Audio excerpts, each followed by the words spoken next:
Ito ang Broad Streamcast Communicators, ang naiba at kakaibang plataporma sa digital broadcast.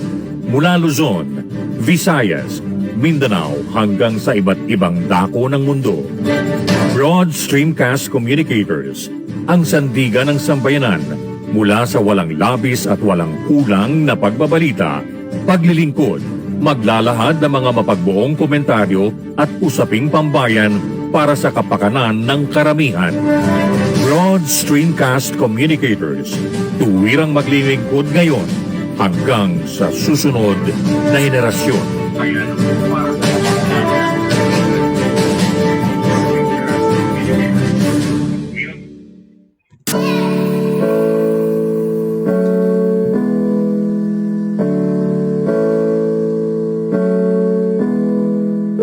Buhay Online, chikahan at kaalamang pangkabuhayan.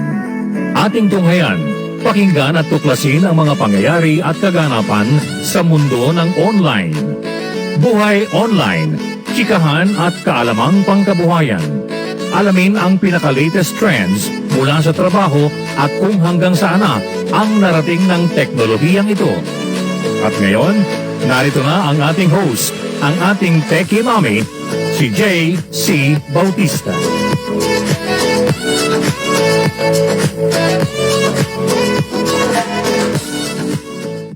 Hello everyone. Happy Thursday. Thursday na ba? I keep losing track of time. Thursday na tayo, di ba? Thursday na tayo, right? Yes, it is Thursday, June 3, and the day of our Lord. Happy Thursday, everyone. Magandang umaga, and welcome to Buhay Online with yours truly. Ayan, naririnig niyo yung may umuubo sa labas. Okay, we're live stream broadcasting from Pampanga. Hachu, bless you, whoever's sneezing out there. But anyway, magandang umaga sa inyong lahat po at welcome to Buhay Online. Ang ating subject matter for this week has been about distance learning and online education, ang educational system or ang education now natin sa panahon ng pandemya, right? In retrospect, di ba? The coronavirus pandemic changed how millions around the globe are studying or are educated. Talaga naman talaga. New solutions for education were necessary. At tayo, no, from March of last year talaga na sinarado yung mga eskwela na hanggang ngayon na hindi pa nagbubukas ang face-to-face education. It has really gravely affected or greatly affected and affected the study attitude and habits of people all over the world. Given pa the digital divide, new shifts in education approaches, yun na nga, nagkaroon din ng na-widen yung mga equality gaps talaga naman. And I think that's really true. Nagkaroon ng disparity ang pag-aaral din dun sa mga nakaka-afford na meron mga gadgets or nakaka-afford ng internet or ng wifi. It affected a lot talaga. The coronavirus situation changed how students are educated all over the world and sa atin talaga in a big way, okay? With the coronavirus that spread all over the world, right? Naapektuhan ang pag-aaral talaga in a big way. Schools were suspended, schools were closed, like sa atin nga sa Pilipinas hanggang ngayon hindi pa nagbubukas ang face-to-face learning.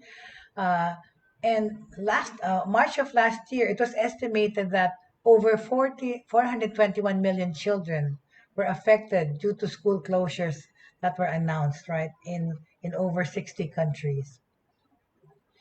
These risk control decisions led to millions of students having temporary homeschooling situations, especially in the most heavily impacted countries at the time, like China, South Korea, Italy, Iran, and America, right? Those changes certainly caused a degree of inconvenience, but they also prompted a new example of educational innovation. Yun na nga, yung distance learning and online learning, right? Although, educational systems were affected around the world, okay? And education was pushed to change, okay? But it brought about a lot of innovations naman. Maraming mga advantages na nakita, pero marami ring new things na na-discover, like innovations nga in the educational system. Kasi the slow pace of change in academic institutions globally is really a concern because marami pa rin using centuries-old lecture-based approaches. Excuse me. Excuse me. Pardon me. All right. All right. Spray, spray, spray, spray. Wala naman akong socially distance ako, so wala akong nahatchingan, right? Okay, so as I was saying, right, approaches to teaching entrenched into institutional biases and outmoded classrooms. Marami pa rin old-fashioned ways ng pag-aaral. Kaya nga na nag-transition tayo to online education, hindi pa handa. A lot, not only the Philippines, but a lot of countries na, sinabi ko nga sa inyo, yung Japan, mas supposedly technologically advanced sa atin, pero hindi nila sinarado mga eskwela nila ever. Actually, they only restricted or asked the college students to study online from home. Pero yung elementary tsaka high school, pumapasok sila the whole year, pumasok sila. And I have students who had coronavirus na nakuha sa eskwela, mga bata yun. Because wala namang age talaga yung ina-attack ang naapektuhan ng virus eh. So, ang weird no na yung college lang ang hindi nila pinapasok sa Japan. Pero yung elementary tsaka high school, pumapasok araw-araw. Tsaka yun nga, pati yung mga teachers na infect, right? But anyway, ginawa yun, I think, ng Japan because yung economy nila, yun ang kanilang, that is what they concentrated and focused on. In fact, now they're getting a lot of slack because they're still trying to push through the Olympics in Japan, right? I have so many Japanese students, I think like more than 60% are against having the Olympics in Japan, pero yung kanilang prime minister or gobyerno are still pushing to have the Olympics held in Japan. Ano sa tingin nyo? Sa panahon na to ng pandemya na ang dapat ang kino-concentrate is kung paano mag-vaccinate lahat ng tao para magkaroon ng herd immunity community, right? Pero yun, kanya-kanya. I guess different strokes for different folks. They're trying to save the economy kasi hindi na nga nangyari yung Olympics last year sa Japan. Gusto nilang ituloy this year. Pero ang question dyan, sinong magpa-participate, diba? Anong country or in his right mind would rather spend millions to send an athletic delegation to Japan that's actually experiencing now a big surge of the virus infections. In fact, naka-state of emergency ang Japan ngayon, especially Tokyo and Osaka. So anyway, food for thought, okay? Let's get back into our topic, okay, na nag-ano naman tayo, divert tayo, naalala ko yung Olympics. But anyway, so, last year, no, looking back in retrospect tong online education, distance learning at ang nagpagbabago ng educational system. Last year, to help slow the virus spread, mga students in Hong Kong started to learn at home, homeschooling, di ba? And nung February last year, nag-aral ang mga taga-Hong Kong using the interactive apps. Sa China naman, 120 million Chinese got access to learning materials through live television broadcast. Kasi nga, hindi lahat may wifi, hindi lahat may internet, hindi lahat may computer. Other simpler, yet no less creative solutions were implemented around the world. In one Nigerian school, for example, last year, standard asynchronous online learning tools such as reading materials via Google Classroom were augmented with synchronous face-to-face video instruction to help preempt yung mga pagsasara ng eskwela. Okay? Similarly, students at one school sa Lebanon last year, yung sa Lebanon, they began leveraging online learning, even for subjects such as PE. Yun nga nakatawa ko kasi yung anak ko, di ba, nasa Ateneo ngayon, ang subject nila, mayroon silang PE. Sabi ko, paano kaya yung PE? Paano gagawin yun? Na dati volleyball, whatever. So, paano mag-volleyball sa loob ng bahay? But ito, like yan, sa Lebanon, no? Yung PE, physical education, ang ginawa nila, students, ano ba yan? Students shot and sent over their own videos of athletic training and sports to their teachers as homework. Para lang masabi na may PE, ano ba yun? But anyway, pushing students to learn new digital skills. One student's parent remarked, while the sports exercise took a few minutes, my son spent 3 hours shooting, editing, and sending the video in the right format to his teacher. Yun na nga yun eh. Sisimulate mo yung PE. Pero parang kalokohan naman din yun kasi actually, ang ginawa mo dun, yung video editing skills ng estudyante mo ang pinractice mo, hindi yung physical activity, right? Well, dahil sa 5G technology becoming more prevalent in countries such as China, US, and Japan, we saw learners and solution providers truly embracing the learning anywhere, anytime concept of digital education in a range of formats. Yan ang nangyari, right? Traditional in-person classroom learning was complemented with new learning modalities, from live broadcasts to educational influencers to virtual reality experiences. Yun ang ginawang education yan. Learning could become a habit that is integrated into daily routines. Daily routines, ginawa na nga, in-apply sa lifestyle ng mga tao ang pag-aaral, right? Tapos, anong nangyari pa? Public-private educational partnerships, okay, grew in importance. Meaning, when we saw learning consortium and coalitions take shape last year with diverse stakeholders, including governments, publishers, education professionals, technology providers, and telecom network operators. Yan nga, hand in hand, nagtulong-tulong para maging smooth or effective ang online learning at distance learning. Nagtulong-tulong lahat, right? Gobyerno, yung telecom providers, right?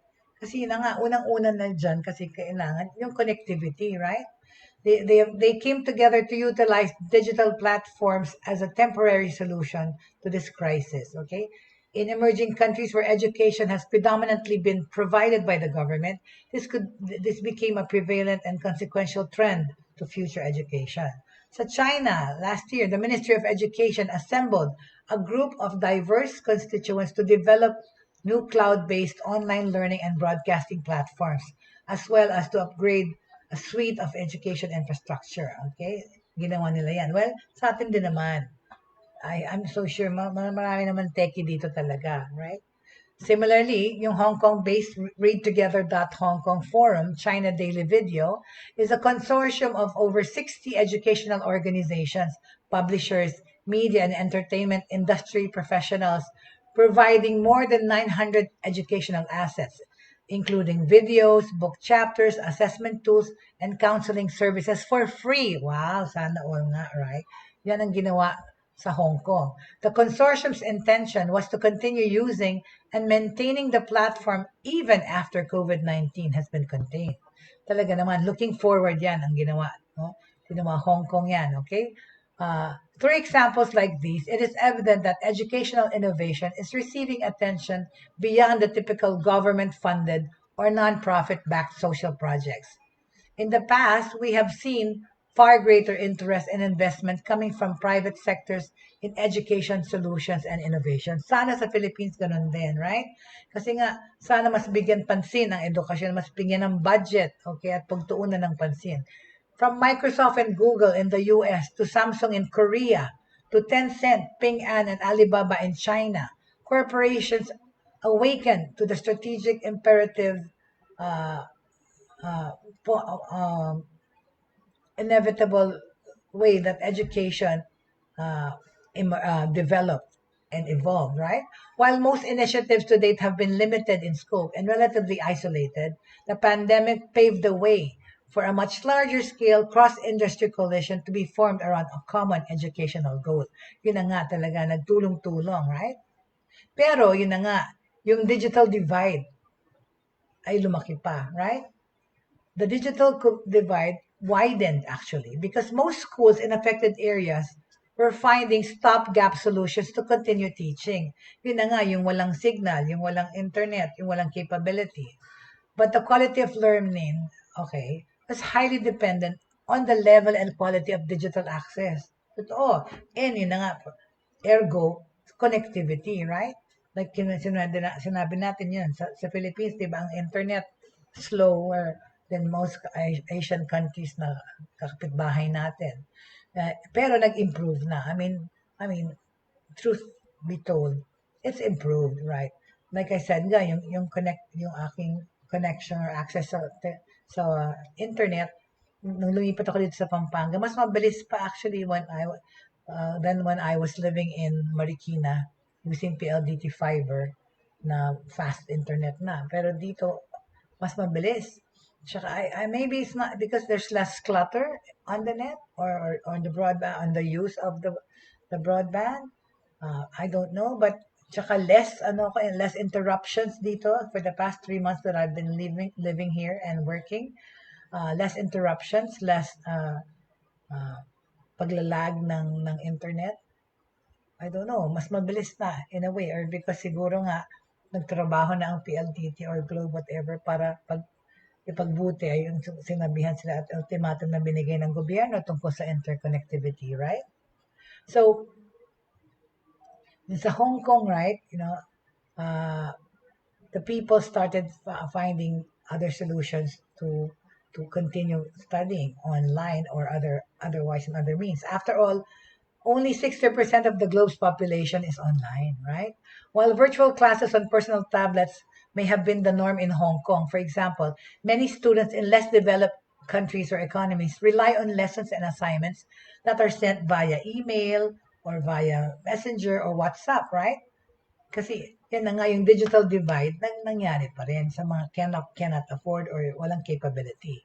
Moreover, yung mga less affluent and digital savvy individuals or families are, okay, the more less affluent nga sila or the more less techy, the further their students are left behind. Yun na nga ang sad reality doon, right? When classes transitioned online, these children lost because of the cost of digital devices and data plans, okay? Unless the costs decrease and quality of access increase in all countries, the gap in education quality and thus yung socio-economic equality will be further seen. Yung diferensya makikita, mas malalong mahahalata. The digital divide could become more extreme if educational access is dictated by access to the latest technologies. Kaya nga. So, like I said, feeling ko talaga nag-improve na yung ating connectivity some ways, pero hindi pa rin talaga up to par dun sa compared to our mga neighboring Asian countries na dito ang standard ng upload download, for example, dapat at least 6 Mbps. Sa atin dati 3 lang. Pero nag-improve na, right?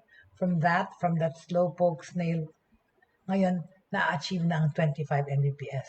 Kasi nga 'di ba pag nag-ano kayo kumuha kayo ng provider, sasabihin sa inyo kunyari speeds of up to 25 Mbps. Pero actually, yung pumapalo na signal sa inyo, so much less than that, right?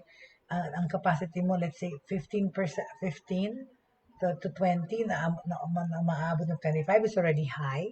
Like ako, ang kinuha ko, in-expect ko, kunyari, 100 Mbps, pumapalo lang yan sa 80, right? 70. Pero because of somehow yung may ginawang pagbo-boost ang PLDT, na-achieve na ngayon. Like today, let me see, ang speed test ko today shows, what's my speed? Ping 7, download 123.69, ang upload 36.88. Not bad talaga. Dahil yung mga requirement ng mga kausap mo at mga trabaho is less than that. So it's been pretty good, okay, so far. But then of course that has to improve all across the board, all over the world, right? Okay, so in this connection, okay, because nga online learning is prevalent dito sa country natin ngayon. I'd like to give some online learning tips, right? As my online learning tips for students in this new normal, right? Anong kinakailangan para ma-achieve or maging effective ang online learning and online studying dito sa atin? Kasi nga, learning in the new normal takes as much, if not more time and energy as traditional classroom learning, okay? To do well in your online class, okay, unang-una, kailangan you must be organized, right? And again, you must be self-motivated. Yan na nga yun yung sinasabi ko. Well, and this holds true naman whether you're studying face-to-face na school or online schooling. Ang importante is yung motivation ng estudyante at yung kanyang study attitude. Diba? It's not always easy, but it can be done, okay? So, ito ngayon, bibigyan ko kayo ng mga tips on how to study in the new normal. And eventually, of course, help you achieve success with your online classes. Okay, so let's take a look at that and let's see what we have. Okay, these are helpful tips on learning and studying in the new normal, which is now, right? There are many challenges that the students are facing and are still facing. Talaga, perfect example kanya kasi talaga yung anak ko, yung peg ko na nag-aaral online, na ang daming reklamo because talaga, for him, hindi conducive sa pag-aaral. Pero yun na nga, I keep trying to tell him, of course, it's not hard to force people to change their mindset or their demeanor, but I keep trying to tell him na lang, anak, just think of it, kunyari, just change your mindset and try to love studying online, okay? Because this is what we have to go through now. And this is our new normal, your new normal as a student, okay?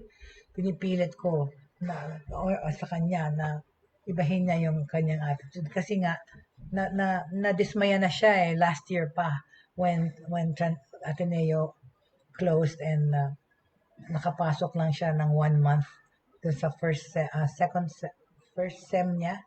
Oh, ang second sem niya sa first year college last year, right? Was it that? No pala. First sem of his second year college life. He just went to school 1 month, tapos yun na nga, pinasa na lang sila kahit hindi naman sila nag-aral ng 2 buwan, right? Or hindi nila inaral yung subjects na yun, okay? Yun na naman ako sa gripe ko, pero kasi talaga I didn't think that was wise to do. Yung no-fail thing na nangyari sa lahat ng eskwela, ipasa na yung mga estudyante, tsaka ipagraduate, right? But anyway, okay, let's go back, all right? These are my helpful tips on learning in the new normal. Number 1, okay, set a goal, all right? Set a goal. Importante na mag-set tayo ng goal for ourselves. Kasi ang pinaka-importanting thing you should do when learning online in this new normal is to create a personal goal. Yun na nga yun, yung mindset mo. Sabihin mo na sa sarili mo, kagaya ng sinabi ko noon sa mga previous kong episodes or talks, let us forget about, or isang tabi natin yung what we lost, okay? Because we are now living in this new normal. This is already our way of life. It's been like this for more than a year now. Yun na nga, I can't believe we're in June. Half of this 2021 is already finished, right? Sobra na. Mag 1 year and a half na tayo, alright? Ano ba yan? Talaga.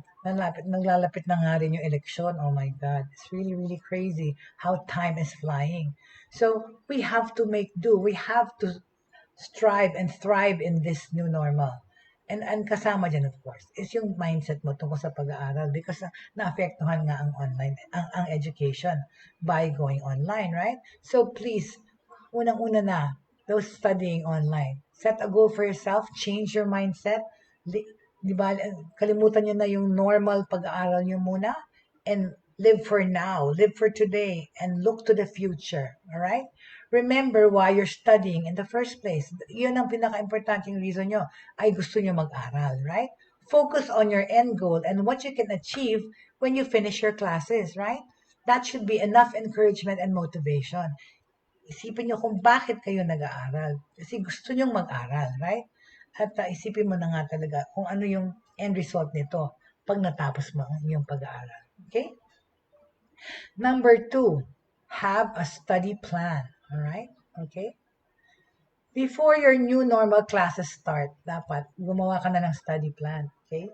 It can help you stay on top of your deadlines. Ito nga, itong anak ko, they're into the last phase of this is the last week he's having classes. Tapos bakasyon na, summer vacation. Alright? So para sa susunod na school year, before the new normal classes start, make a study plan, okay? It can help you stay on top of your deadlines. You can use a planner to help you organize tasks and assignments that you need to complete, right? Outline your schedules and set several hours per week for reading or research. Yun na nga, time management, right? Kasi nga, when we are studying online at specifically from our homes, ikaw ang nagsaset ng oras mo, ikaw ang nagsaset ng schedule mo, right? In cooperation or coordination with the schedule na binigay sa'yo ng eskwela mo, right? Of course, aminin na natin, marami kang chance na magka-free time or maraming distractions nga. Kaya, iset mo na, i-ano mo na yung time mo, right? Less time watching Netflix, less time playing video games, but more time to concentrate on focusing on studies and the study materials that you need to go through, right? So, outline your schedule and set several hours per week for readings or research. Stick to the schedule, but of course, because your time is your own, adjust it kung kinakailangan, right? All right? Okay, in connection to that, yun na nga, practice time management, right? Number 3 yan, practice time management. Students in this new normal should also practice time management talaga. Importante yan. Don't wait until the last minute to do your assignment, right? Kung kaya mo nang gawin ngayon, today, para matapos ako, ganun eh. Gagawin ko yan, hindi ko ipuput off. Yung manyana habit, itanggal or tanggalin. Kasi nga, totoo naman, truth be told, itong pag-aaral, as like work from home, itong study from home, sometimes it harbors pagiging tamad, right? Kasi nga, lalo na kung nagkaklase ka sa bedroom mo, katabi mo yung kama mo, pwede ka na lang tumalon doon at matulog. You know, that's why it's important to, first of all, change your mindset, tsaka yun, then practice time management, right? Don't wait till the last minute to do things. Not only will this stress you out, right? It will also make you rush your work and submit sloppy or half-baked trabaho or low-quality work. So, kaya nga pag I always ask my son, when is this due? When is this due? Saturday pa, or still this weekend. So, the thing is, what are you doing the few days before that, right? You don't have all day to study online. You only have a few hours. So, in between that, is the longer free time eh. So, gawin mo na dun yung kaya mong gawin, right? Gawin mo na yung kaya mong gawin sa panahon, okay? So time management for students is a must, okay? So that you don't feel tired, overwhelmed, and stressed all the time. Set a time for studying and doing your assignments. Estimate how much time you need for your tasks and schedule them accordingly, all right? Okay? So, ang kaya mong gawin, start off with the most important or most time-consuming task. Tama. I-prioritize mo di ba?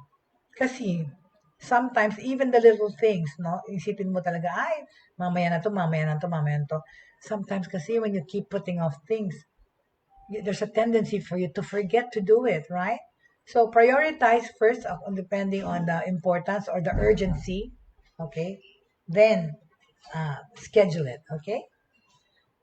Start off with the most important or most time-consuming tasks and then tackle the easier ones last. This way, you'll have more breathing room, diba? Pwede ka magpahinga and even allow yourself to relax a little bit, okay? Ito pa, tips sa mga nagsa-study online, of course, or from home, create a dedicated study space, right?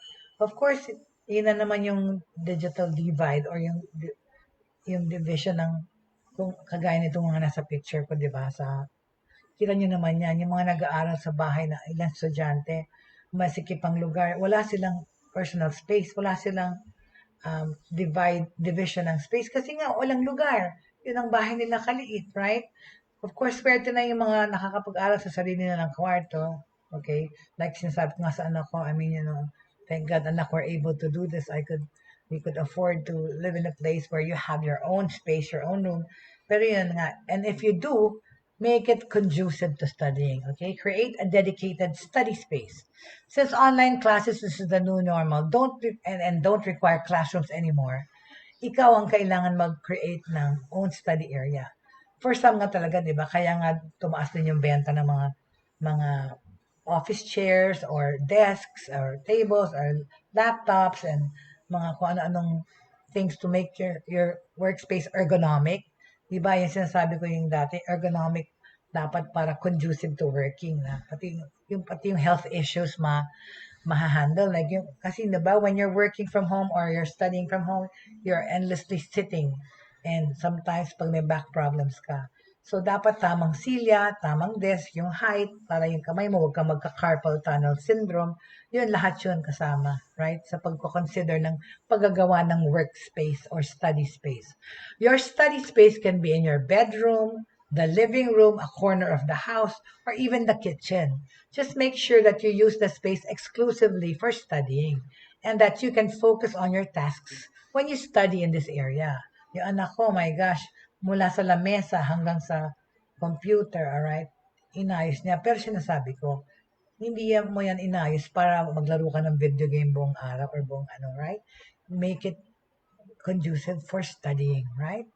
Yung desk nga ng anak ko, may ilaw-ilaw pa yun na parang ewan, parang disco. Pero yun ang ilaw niya, may lighting. Tapos yung headset niya na wireless. At saka recently, his girlfriend gifted him with a wireless keyboard, a new keyboard to augment his desktop that he put together. My son put together, he's studying information systems in Ateneo, but he already knows how to put together computers. So he built his power computer, right? And now is using a desktop aside from his laptop. Okay? So make your dedicated study space, okay? Organized and parang conducive means, na para mas maengganyo kang mag-aral or magtrabaho, okay? A dedicated study space can also help you stay organized. If everything you need is in one place, diba?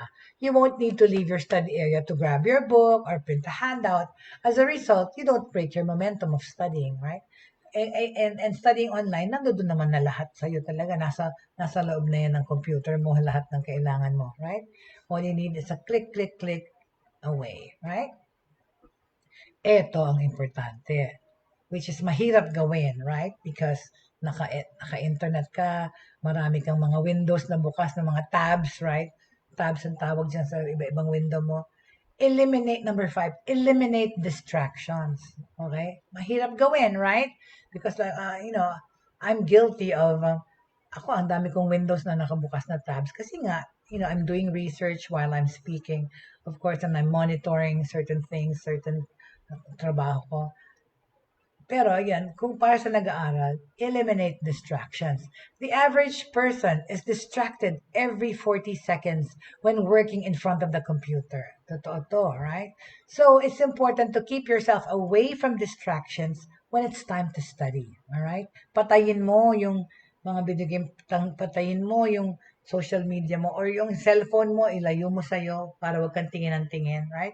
Turn off your phone or put it in silent at least, okay? Sometimes even listening to music can be distracting, right? So make sure to choose a playlist that will boost your concentration instead of make you break out in a song, right? Or, also ask your family members not to disturb you during your dedicated study hours. Well, ayan, kami na anak ko gano'n man yan. Basta, sabi ko nga sa kanya, ayan pa, of course, dito sa Pilipinas, mainit, right? Sabi ko sa anak ko, as long as you're studying, pwede ka mag-aircon. So, pero sometimes, ayun ko, nagdadaya yan eh. Kung nag-video game ka lang at mag-aircon ka, ay, please, patayin mo yan. Kung hindi, I was telling him, if the electric bill hikes up even more, I will just make bawas from your allowance, okay? Yeah, even if my son is studying from home, I still give him an allowance na kunyari nag-eskwela siya. Kasi sabi nga naman yan, nag-eskwela pa naman din talaga naman daw siya. Well, all right. So, number 6, like I said, get off social media, all right? You may think it doesn't affect your online learning experience, but it does, right? Getting off social media can be very helpful. Of course, it's fun to get lost in the black hole of your favorite influencer Instagram posts or TikTok videos or watching your YouTube or watching PewDiePie, the gamer, talk about his latest conquests or experience.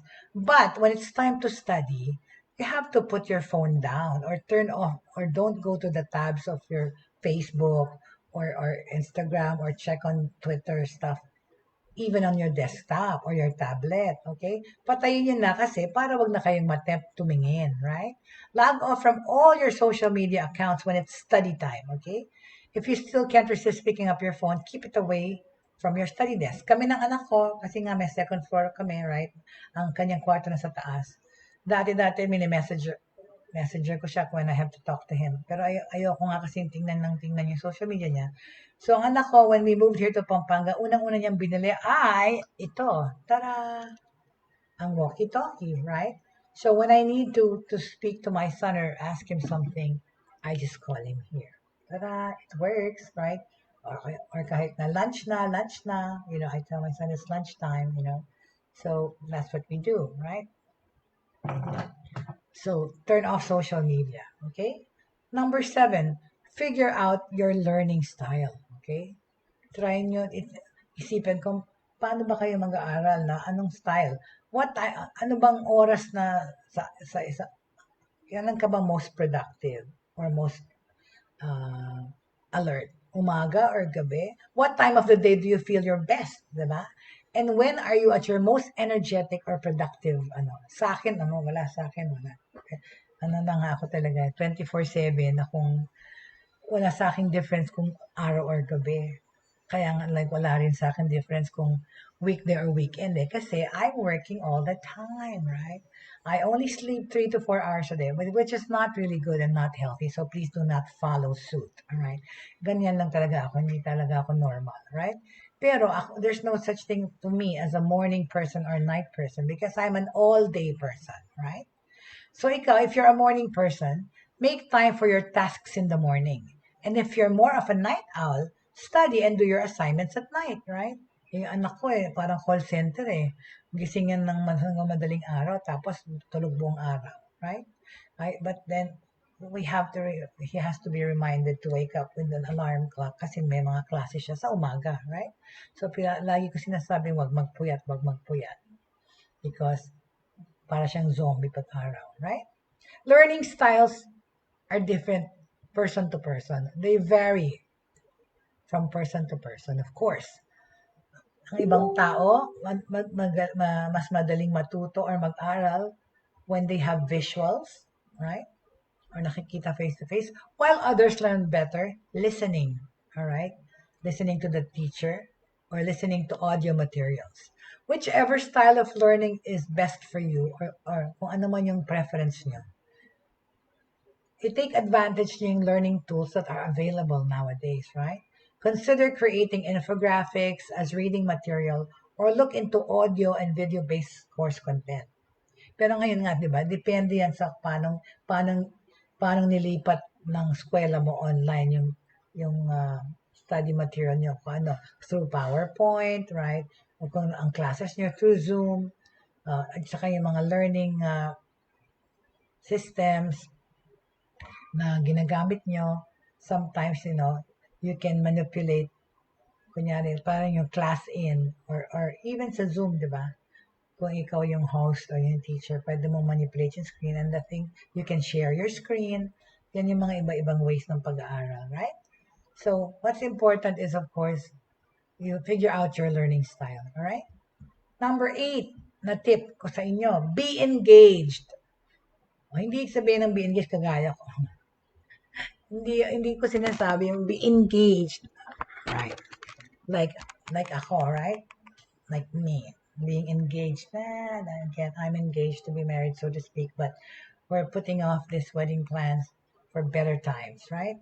So anyway, ayun na naman ako. Divert. But anyway, kasi be engaged na. Alala ko. So, be engaged, meaning, mag-participate ka in your online courses to help you better understand your course materials, okay? Talk to your classmates regarding mga topics. Kasi may mga group effort, may mga group work. Sabi ko nga sa anak ko, ano yan? Sometimes sinasabi niya, hindi sila nagkakaintindihan. Well, kasi talaga, there's really a difference between conferring with each other face-to-face or rather than texting or chatting, right? And not actually seeing face-to-face yung reactions ng mga ka-group mo. nagkakaroon kayo ng miscommunication. But, talk to your classmates, okay? If your class offers online forums, share your insights there. Ask what your classmates think, and find out what your teachers are saying on these forums also. Pero yun na nga eh. Normally may mga chat groups na rin yan. Yung kunyari yung bawat teacher, nagka-create din siya ng chat room for him, for his or her classes. Depende rin na ngayon sa teacher di ba? Kung paano nila ina-approach tong pagtuturo online. Kasi ang importante dyan talaga yung motivation ng estudyante mo, kung paano mo sila i-encourage mag-aral online and to keep their interest and to keep their attention focused on studying, right? Online. Kalimutan na yung pag-isip na nagmo-mope and sulk na, hindi ako nakapunta sa campus. Like yung anak ko nga talaga lately, he's been having those kind of blues. Thinking pa nga even to study at a later time when it's normal na raw. Sabi ko, anak, we don't know when this is going to normalize. This is the way people are studying nowadays, right? And he's coping. He's trying his best, right? Especially that, pinili niyang mag-aral sa Ateneo. Kasi sinasabi ko, of course, not for anything, diba? We want to give our children the best that we can give. And yun na nga lang, sad reality that excited yung anak ko mag-college, pero yun, nagkaroon ng pandemya. Sinabi na talaga niya, Mommy, I never dreamed to have a college education from my bedroom. I want the campus. I miss the university. Well, sorry talaga anak. Nobody expected this. This is totally unexpected what happened to everyone. Okay? The whole world was affected. And sad to say nga, yung education, gravely affected. Okay? So going back to my tips on how to fend on this online education, right? Number 9, write notes. Okay? Ngayon, di ba, may digital notes naman talaga. Pwede ka mag-ano ng notes dyan, right? Sa laptop mo or everything. Write notes. Just as you would in a traditional classroom, di ba? Taking notes is important pa rin, right? Yun na nga lang. Write down important points during your online class. Doing so will help you remember key information, okay, a lot easier. Ano pa rin? Gumamit ka pa rin ng pen and paper, diba? O kaya, i-type mo sa Word document. O kaya, i-type mo dun sa, merong quick notes, diba? Sa sticky notes ang tawag doon, right? Like, it's like sticky little yellow paper notes. Me, I have a lot of sticky notes on my laptop because I use it all the time pag multitask ko, right? So, organize your documents by courses or subjects so it's easier for you to find details whenever you need them, right? Talaga, i-compartmentalize mo yung mga information na dinajot down mo, di ba? Subject to subject or whatever, topic to topic, okay? All right, number 10, don't be afraid to ask. Part of being an active class participant is asking questions, di ba? Raising your hand, especially if you're struggling with a topic or if you're struggling at understanding kung ano yung tinuturo, di ba? Ask questions. Sabi ko nga sa anak ko, yun nga, nahihirapan siya sa ibang subject niya. Sabi ko, talk to your teacher. Ask her. Kung syempre, sabi niya, but mommy, a lot of times the teacher's not there. We're watching a video or may binigay sa amin to study 200, 300 pages worth of something. Walang teacher actually, or video lang piniplay or study material that we have to get from online. Yun na nga. Yan ang isa mong pitfall dyan sa online education. Yung accessibility sa teacher or yung pag-approach sa teacher. Well, sabi ko sa kanya, then email your teacher. Sabihin mo yung problema kung saan ka nahihirapan, right?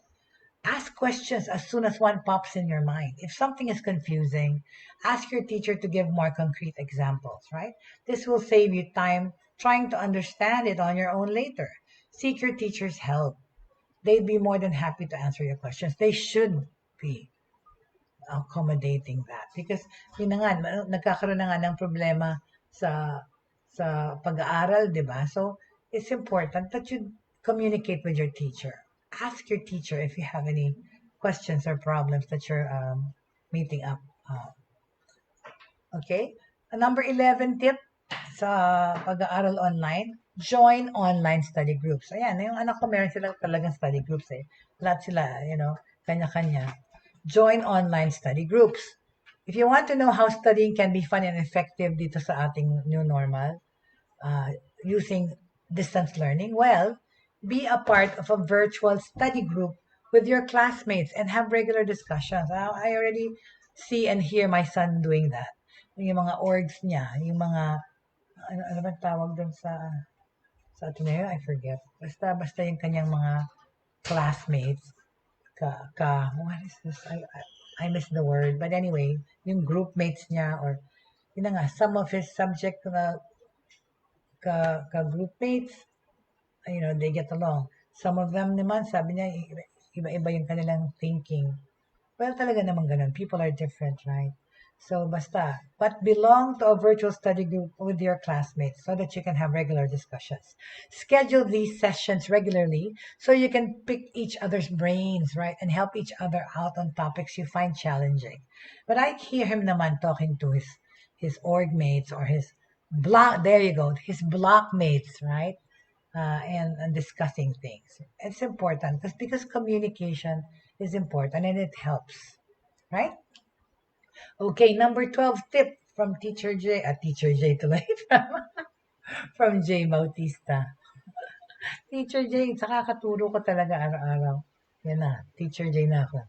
Well, take advantage of online resources, all right? If your school offers an online library, okay, utilize it to find relevant materials that can help with your assignments, okay? Use browser extension add-ons like Grammarly if you're writing a paper to check for spelling and grammatical errors, okay? Okay? Use the online tools to your advantage, right? Gamitin nyo kasi free naman yan, right? Yun na naman, naalala ko tuloy yung 5,000 pesos na library fee na sinisingil ng Ateneo kasama sa tuition. Kaloka eh, access to stuff. Nandiyan na online, libre, right? Siningil pa. Imbis na nga bawasan dahil online education, nagdagdag pa rin. Pareho pa rin. Anyway, yeah. So, use browser extension add-ons like Grammarly, okay? Online dictionaries are also available to help you with your vocabulary. Talaga naman. Wala na talagang problema ngayon. Talaga, hindi na talaga ikaw kailangan to own a physical dictionary because there's online dictionaries on your phone. You can get a dictionary, right? Other online resources that are worth checking out include Project Gutenberg for free books. Ayan. Project Gutenberg. Trello for task management. Ayan, yung Trello, gamit namin yung dati sa Dreamlords Digital. Trello. And edx.org for open source courses. Okay? So,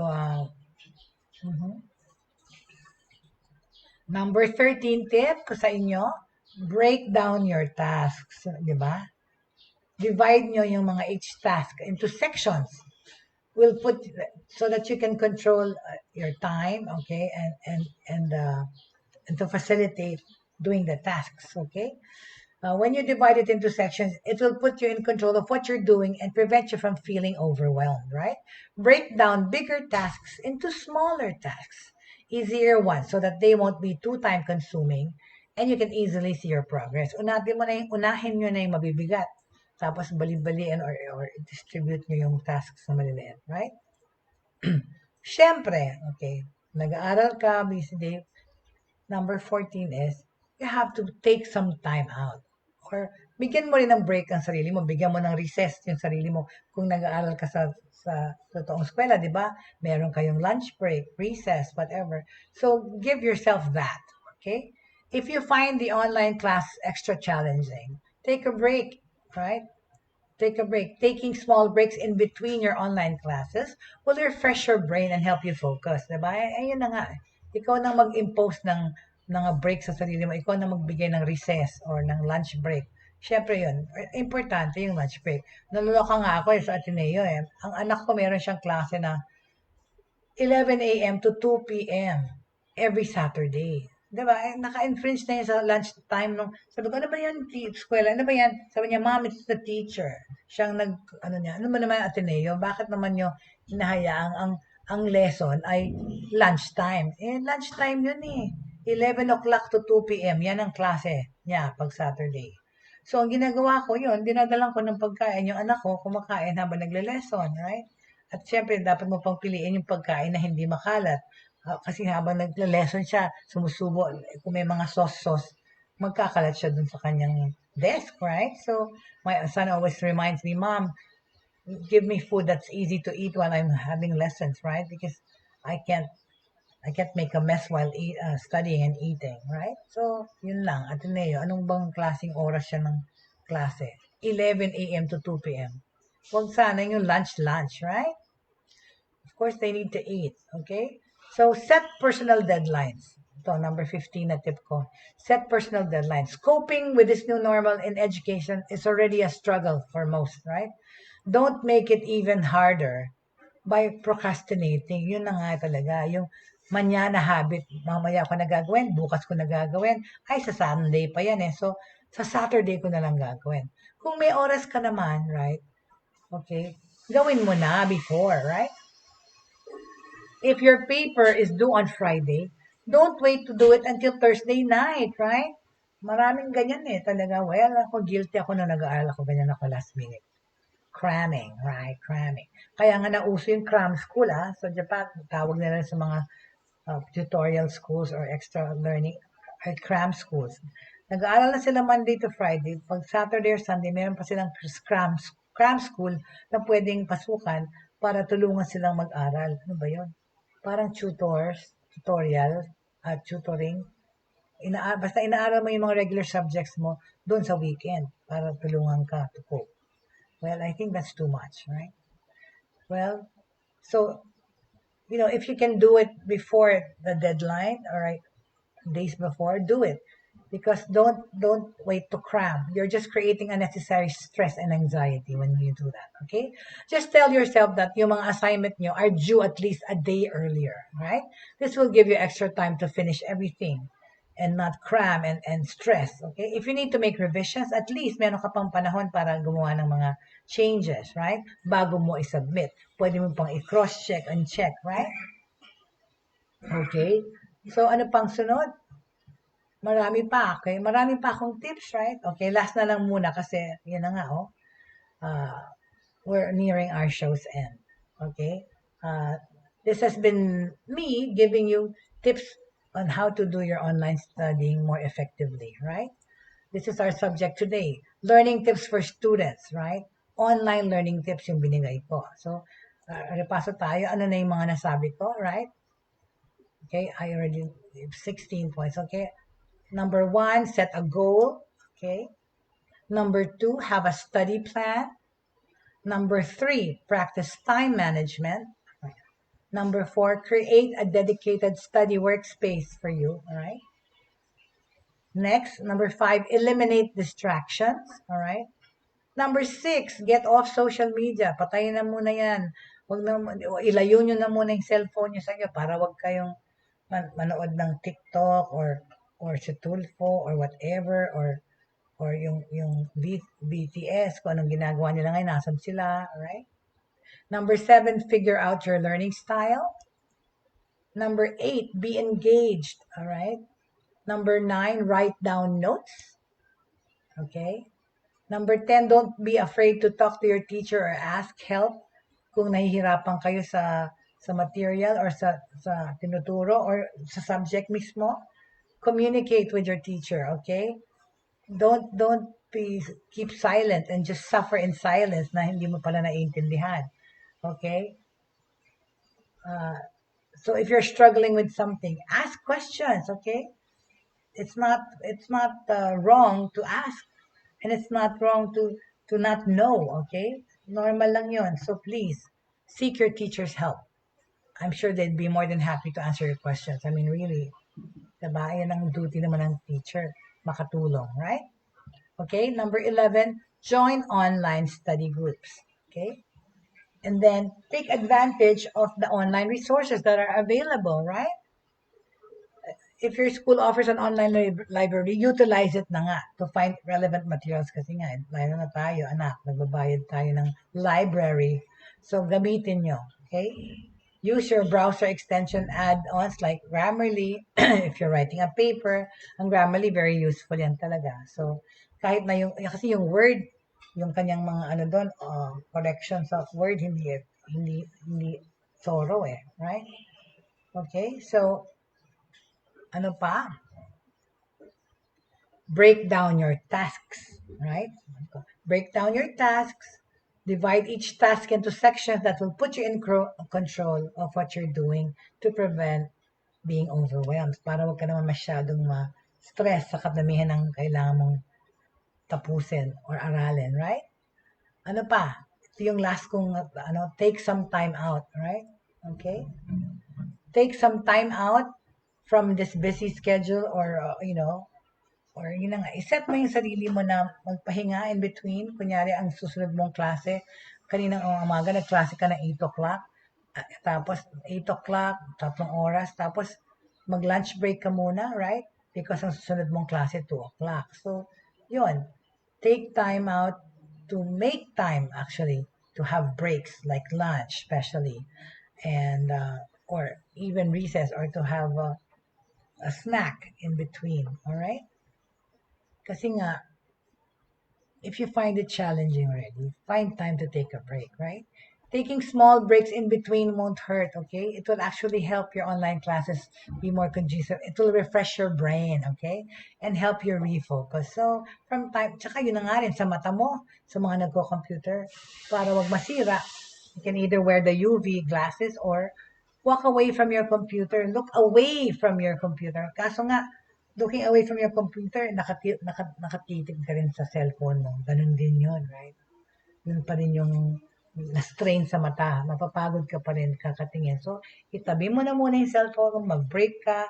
Yun nga, ano ko sa anak ko, pagkakain kami, tapos nakatingin sa cellphone, I always tell him, tanggalin mo na yung cellphone while you're eating, right? Because added stress, right? So, okay.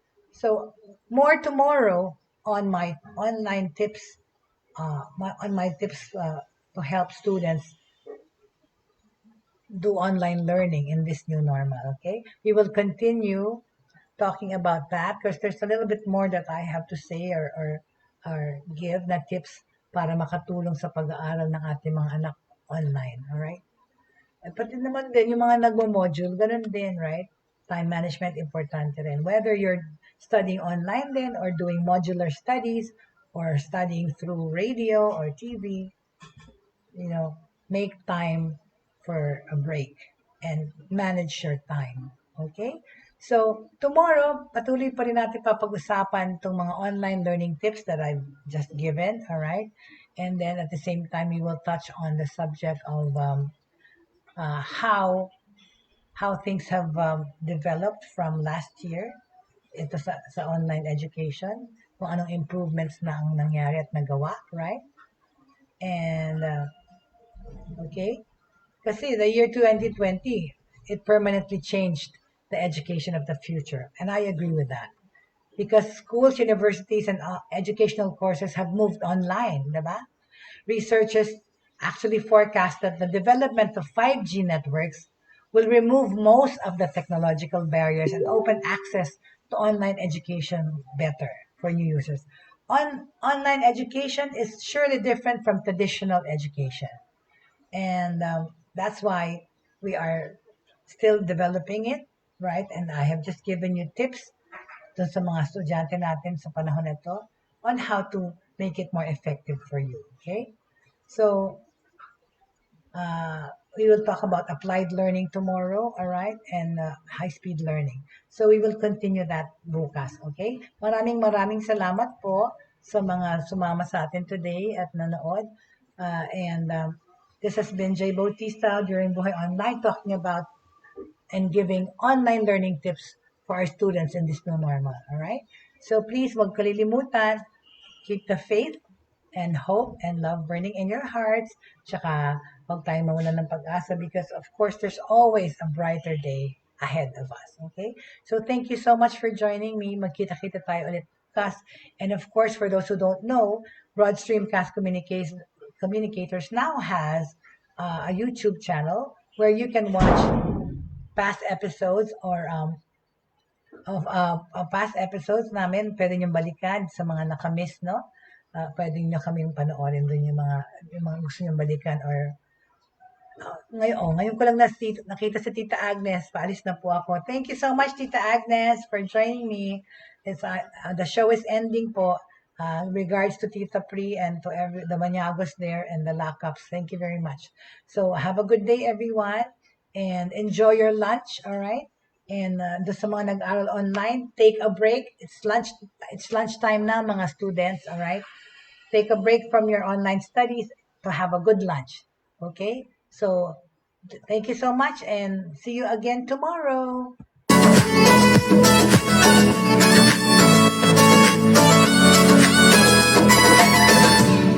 Inyong natunghayan at napakinggan ang mga makabagong pamamaraan sa mundo ng online sa pamamagitan pa rin ng Broad Streamcast Communicators.